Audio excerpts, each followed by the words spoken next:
Yang terakhir ya, dari anggota yang terhormat Ibu Sadia. Siap Pak Ketua, terima kasih. Assalamualaikum warahmatullahi wabarakatuh. Selamat sore, salam sejahtera bagi kita sekalian, pimpinan dan anggota Komisi 5 yang saya hormati, Pak Menteri PU, beserta jajaran, Ibu Wamen, Menteri Perhubungan, beserta jajaran, Pak Kepala Basarnas dan Kepala BMKG, hadir juga lantas ya dari kepolisian. Hari ini sudah banyak yang disampaikan. Saya berkesempatan menyampaikan beberapa hal. Mungkin ada yang perlu diklarifikasi atau juga diberikan penjelasan. Yang pertama, soal tadi disampaikan terkait dengan angka kecelakaan pada peak season menurun, ya sebagaimana tadi disampaikan, dan ini rapat yang sangat penting juga untuk menjadi masukan input juga ke Komisi 5 agar bisa membuat kebijakan-kebijakan yang penting terutama bagi pengguna jalan dan juga keselamatan. Nah, saya mengangkat data ya Pak, di tahun 2024 jumlah laka menyentuh angka 152.000 per tahun. Sementara di tahun 2025, berdasarkan data Kepolisian RI, angka laka naik menjadi 155.443 kejadian dengan korban meninggal dunia mencapai 75.555 jiwa. Nah, tentu kondisi keselamatan di jalan raya ini berada pada titik yang mengkhawatirkan ya, karena dengan populasi sejumlah 287 jiwa, ini 2025 saja angkanya fantastis kecelakaan kita di lalu lintas. Jadi menyentuh angka 26,33 per 100.000 penduduk, di mana angka ini menunjukkan kesenjangan yang sangat lebar gitu.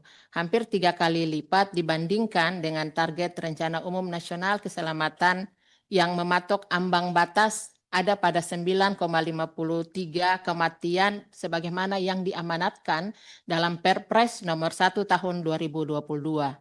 Nah, ini fenomena yang tidak hanya menempatkan Indonesia jauh di bawah standar keamanan global WHO di bawah 10 per 100.000 jiwa. Jadi kita itu berada pada 26,33 Pak Ketua, dan ini menegaskan bahwa risiko kematian di jalan raya masih menjadi ancaman nyata yang menuntut penanganan sistem yang lebih agresif. Nah, olehnya itu kami memberikan semacam masukan dan rekomendasi agar mudik ini tidak sekedar rutinitas pergerakan masyarakat dari satu tempat ke tempat lain, tetapi dia adalah pertaruhan nyawa rakyat.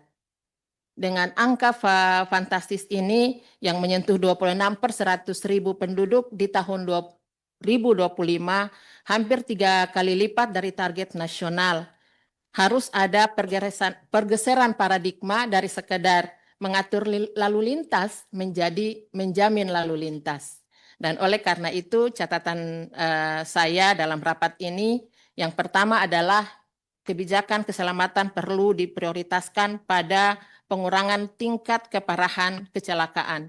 Kedua, pengendalian dan pengawasan kecepatan di ruas berisiko tinggi perlu diperkuat secara konsisten, dan kepatuhan penggunaan perlengkapan keselamatan khususnya bagi pengendara sepeda motor harus menjadi perhatian utama.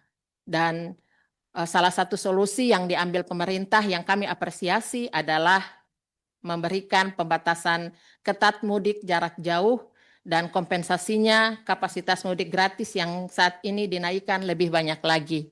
Ini tentu kami memberikan apresiasi kepada Kementerian Perhubungan. Mudah-mudahan di tahun-tahun ke depan kompensasi semacam ini juga bisa menjadi satu legasilah ya antara Komisi 5 bersama juga dengan pemerintah, dalam hal ini Kementerian Perhubungan. Nah, yang kedua, saya tentu sebagai orang dari timur menyoroti juga terkait dengan tiket pesawat. Pak Ketua tadi di awal-awal rapat langsung meng-highlight tiket pesawat. Dan ini saya sangat senang sekali Pak Ketua, karena ini selalu menjadi catatan dan keresahan dari masyarakat. Bukan saja di Nataru, libur Nataru, ataupun mudik Lebaran gitu. Tetapi di hari-hari biasa, tiket pesawat selalu kami rasakan harganya tinggi. Tadi mention ke Garuda, ya. Kenapa Garuda? Yang itu adalah moda transportasi pemerintah, tetapi tiketnya lebih mahal dari swasta gitu. Meskipun kami akui bahwa layanannya tepat waktu, nyaman, tetapi tiket ini tentu menjadi keluhan dari masyarakat gitu. Transportasi udara tentu memiliki peran strategis ya dalam membuka akses ekonomi daerah, mendorong pertumbuhan pariwisata dan kebijakan tarif penerbangan tidak semata-mata perspektif bisnis. Pesawat bukan sekedar pilihan, melainkan kebutuhan utama. Dan ketika tiket mahal, akses masyarakat terhadap pendidikan, layanan kesehatan, dan aktivitas ekonomi ikut terhambat.